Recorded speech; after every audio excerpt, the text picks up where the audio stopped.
Hello my dear students, welcome back to my online class.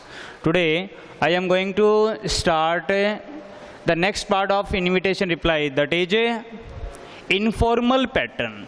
Informal pattern. आज मैं आपको informal pattern है उसकी रिप्लाई है वो पढ़ाने जा रहा हूँ। और पिछली क्लास में हमने पढ़ ली फॉर्मल पैटर्न में, ये फॉर्मल पैटर्न में हमने पढ़ ली और एक्सेप्ट करने के लिए और डिक्लाइन करने के लिए हम पढ़ चुके हैं। और इस क्लास में मैं आपको पढ़ाने जा रहा हूँ इनफॉर्मल वे में।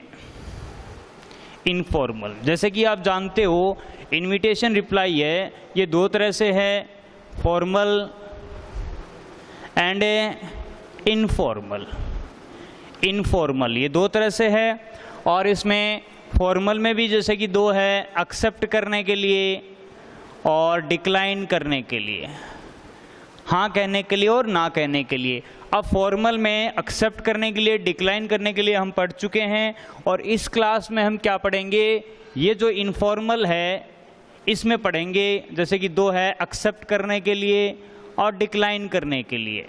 तो आज हम पढ़ने जा रहे हैं इसको, एक्सेप्ट करने के लिए। इनफॉर्मल पैटर्न में एक्सेप्ट करने के लिए आज हम पढ़ने जा रहे हैं। ओके, देखो इसका जो फॉर्मेट है एक लेटर का रूप होता है, क्योंकि अनौपचारिक है और अनौपचारिक तरीके से एक लेटर का रूप अपनाते हैं अपन। लेटर का जो पैटर्न है वो अपनाते हैं।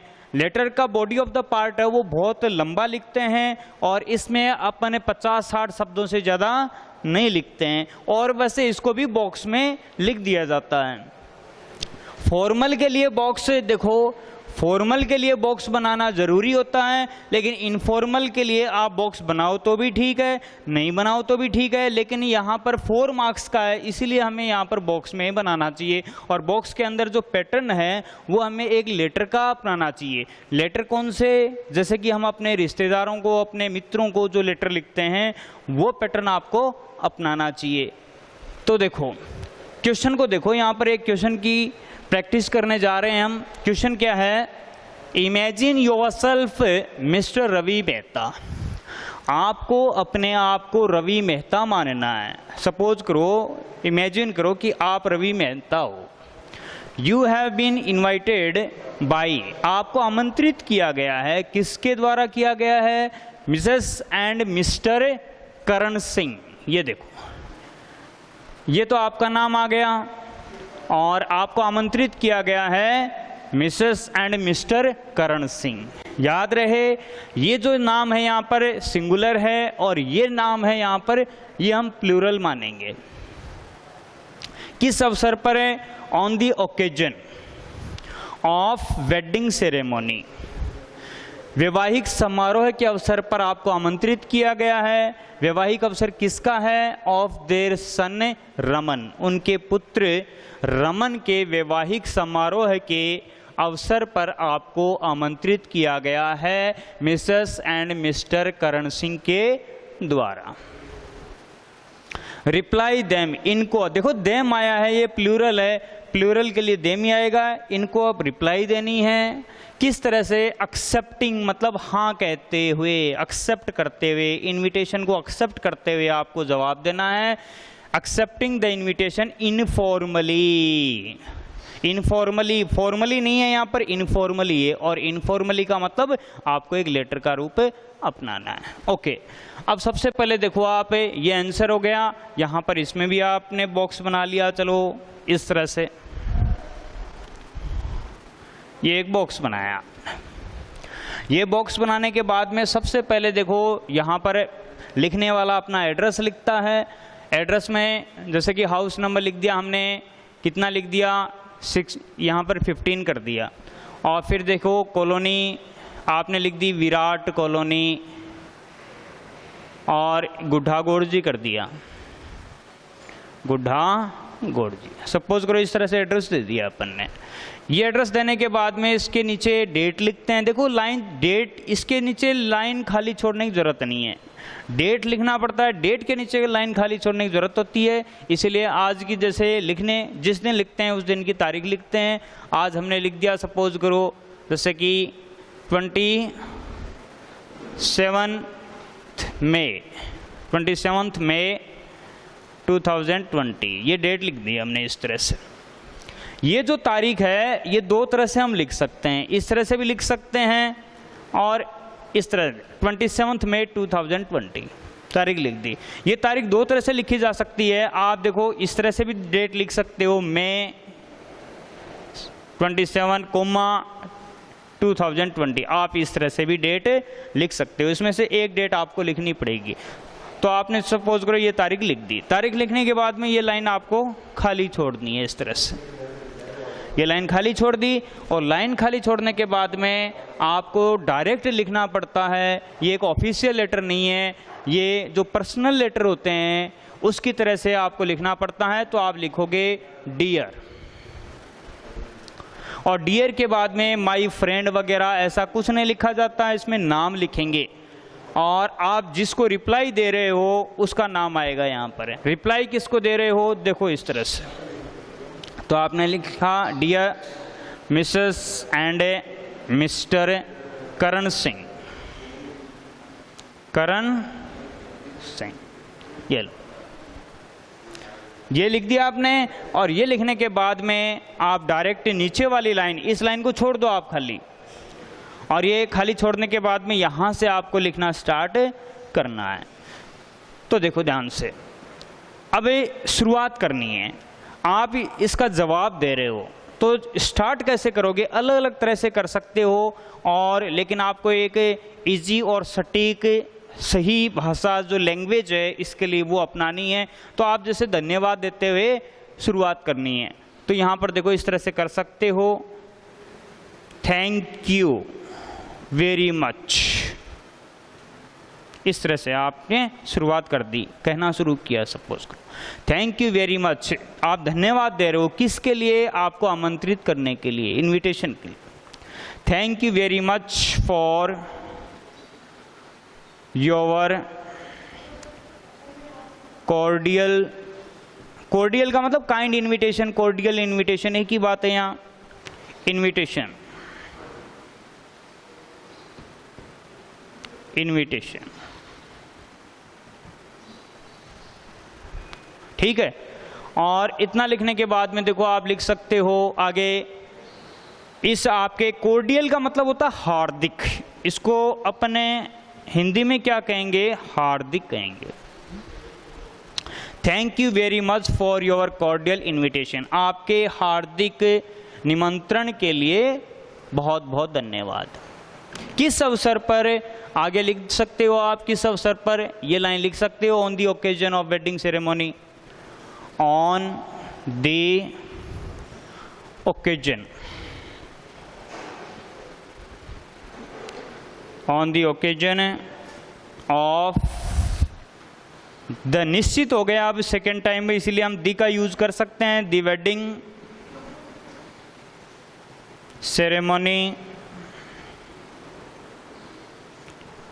On the occasion of wedding ceremony, या फिर डायरेक्ट लिख सकते हो जैसे कि यहाँ पर इसकी अनिवार्यता नहीं है, occasion of, on the occasion of wedding ceremony of, of there नहीं लिखना है, देखो यहाँ पर है, क्योंकि ये इनफॉर्मल लेटर है, इसमें फर्स्ट और सेकंड पर्सन का यूज होता है, फॉर्मल है उसमें थर्ड पर्सन का यूज होता है, ठीक है।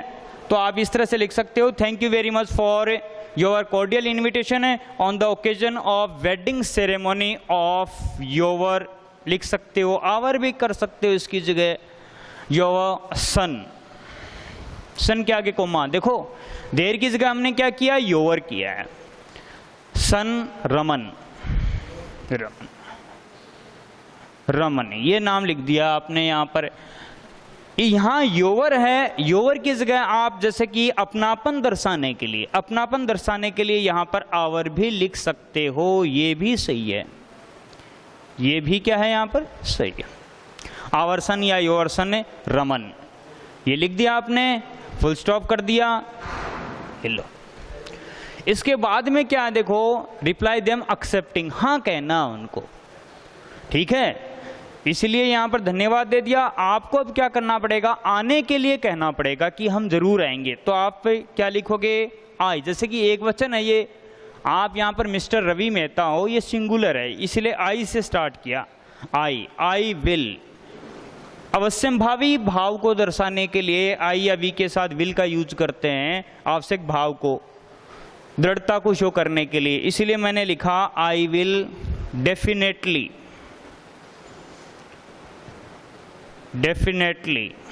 Attend the wedding.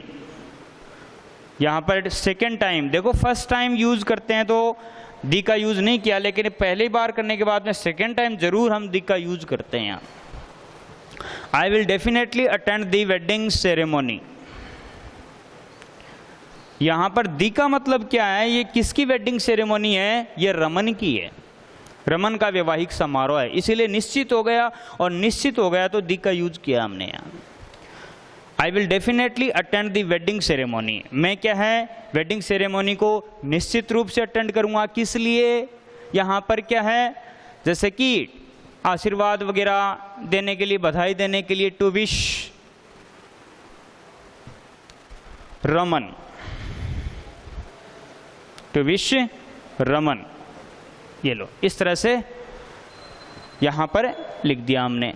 ये लिखने के बाद में ऑन, तारीख, जैसे तीन बातें लिखनी पड़ती है, तारीख, समय और स्थान, इसका जिक्र करते हैं। तो सबसे पहले तारीख के पहले ऑन करते हैं। देखो यहाँ पर डायरेक्ट सेंटेंस आगे लिख रहे हैं हम, ऑन लगाकर आगे की तारीख, जैसे कि हम लिख रहे हैं 27 को, तो ये बात स्वाभाविक है कि आगे जो विवाह समारोह होगा आगे की तारीख में होगा। तो हमने जून के महीने की लिख दी, जैसे कि 2 जून, ऐसा लिख दिया हमने 2020, इस तारीख को। अब ये डेट लिखने के बाद में आप स्थान लिखोगे एट लगाकर। किसी भी सामुदायिक भवन का स्थान लिख सकते हैं, घर का स्थान लिख सकते हैं। घर का लिखेंगे तो हम क्या लिखेंगे, एट योर, देखो देर नहीं करेंगे, एट योर रेजिडेंस, आपके निवास स्थान पर, इस तरह से आपने लिख दिया। ठीक है, इतना लिखने के बाद में अब क्या बचा, टाइम बचा। तो टाइम किस तरह से लिखते हैं, एक निश्चित टाइम बताने के लिए एट का यूज करते हैं, जैसे कि 6 बजे, 7 बजे शाम के, तब एट का यूज करेंगे। और जैसे कि हम ऐसा कहते हैं कि 6 बजे से लेकर 6 बजे से स्टार्ट है, तब क्या हम पहले तो एट लगाकर 6 बजे का यूज करेंगे, आगे ऑनवर्ड्स लिख देंगे। और जैसे कि 6 बजे से 10 बजे ऐसा कुछ लिखते हैं, तो आप जानते हो पहले फ्रॉम का यूज करते हैं।